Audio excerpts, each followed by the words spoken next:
Sabah dan Sarawak, dua negeri yang penuh dengan budaya. Sempena dengan Hari Borneo, kami ingin memperkenalkan dua pakaian tradisional dan tarian yang sinonim dengan negeri-negeri ini. So, jom!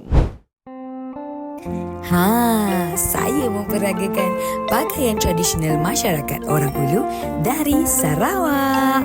Biasanya, wanita orang Ulu menggunakan manik dan labuci sebagai penyeri pakaian yang diperbuat daripada baldu dan bermotifkan aso dan naga.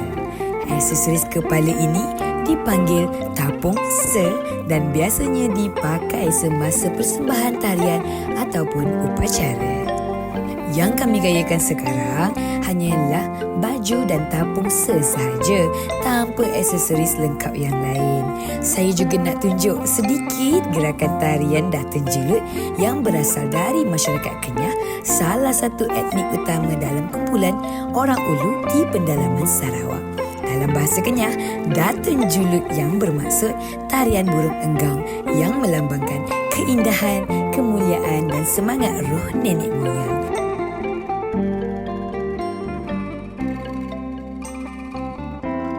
Saya bukan berasal dari Sarawak, tapi saya sangat kagum dengan kreativiti dan makna budaya Sarawak.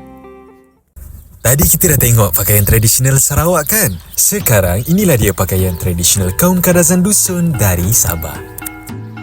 Pakaian ini dipanggil baju gaung dan kalau pakaian wanita pula dipanggil sinaunga yang diperbuat daripada kain baldu. Pakaian ini biasanya digayakan ketika pesta keamatan ataupun persembahan tarian Sumazau. Aksesori kepala yang digayakan pula dipanggil sigar yang dilipat dengan cara tradisional. Hehehe, sayalah yang lipat sendiri tu sambil tengok tutorial dekat YouTube. Saya sedar saya bukan berasal dari komuniti Kadazan Dusun atau Sabah.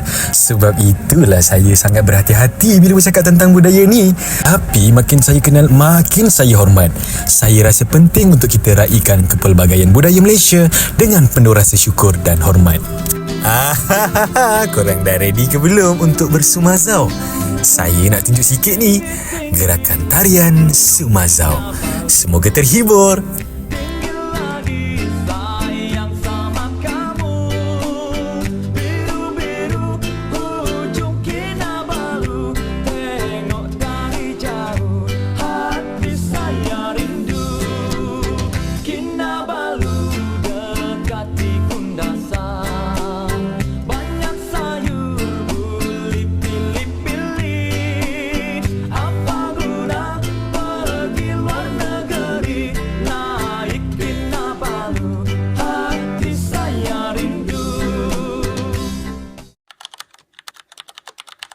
Okey, budaya yang saya rasa macam sepanjang saya membesar ialah kita orang tak ada isu kalau satu meja tu makan ada macam-macam kaum kat situ. Ada Cina ke, Melayu, ada Iban, ada Bidayuh. Kalau duduk satu meja, satu kedai makan tu no problem at all. Tak ada masalah. Yes. Saya nama saya Amir kan. Nama Amir ni orang selalu macam fikir okey awak ni Melayu. Tapi actually tak. Saya tak Melayu langsung. Tak ada darah Melayu pun. No. Saya adalah Melanau Bidayuh which is macam rare, quite rare juga Melanau Bidayuh dekat Sarawak ni lah. So I grew up in a like Bidayuh household. But we are Muslim. Tapi kita orang Muslim. So one thing about the culture yang kita sangat-sangat preserve is when it comes to food. Food, Sarawakian food, we always take it seriously lah. Betul. Bila pasal makanan laksa ke, apa ke, kita macam we proud to represent the food lah, macam tu lah.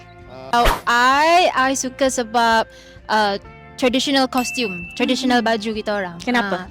I think it's because lain-lain dia ikut bangsa mana lah. Kalau Iban ke, orang Ulu ke, Bidayuh ke, and what they have on their outfits, the motifs, adakah diorang guna cotton ataupun diorang guna manik ataupun guna silver. So I love seeing that, and also we get to see different kind of design from different kind of area in Sarawak. How about you?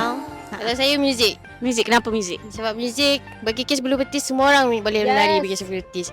And then muzik pun ada macam-macam. Muzik keramaian, kematian pun semuanya ada. So benda tu boleh satukan Nogori, bangsa semua. Sebenarnya banyak benda yang Niki banggakan budaya-budaya dekat Sabah ni, tapi salah satu yang paling Niki bangga adalah dari segi pakaian dia. Sebab di Sabah ni kan kita banyak bangsa, dan bangsa tu dia ada pakaian tersendiri, dan juga satu bangsa tu dia banyak lagi terdiri macam dari segi dusun, dia banyak lagi dusun situ, dusun sini. Kalau orang tua tu tahulah, dan juga kalau bajau tu banyak lagi kategori-kategori dia. Dan baru-baru ini BNF Niki pakai baju daripada suku kaum Bajau, dan baju tu sangatlah ramai menerima, orang bilang feedback yang sangat macam bagus lah.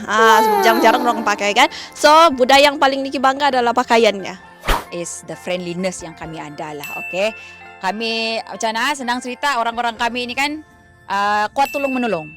Kuat tolong menolong. Lepas tu kami punya friendly. If orang luar datang, kami macam kenal lama sudah. The main thing is kami punya kami punya semangat as the togetherness lah. Berkebersamaan kami lah yang paling saya bangga lah as a Sabahan lah. Tinggi-tinggi Gunung Kinabalu. Sudah. Okay guys, so korang dah tengok kan, tadi kami semua berpakaian tradisional Sabah Dan Sarawak. So walaupun kami bukan anak jati Sabah dan Sarawak, tetapi sebagai rakyat Malaysia, kami sangat menghargai dan kagum dengan warisan budaya yang ada. So di sini kami ingin mengucapkan Selamat Hari Borneo.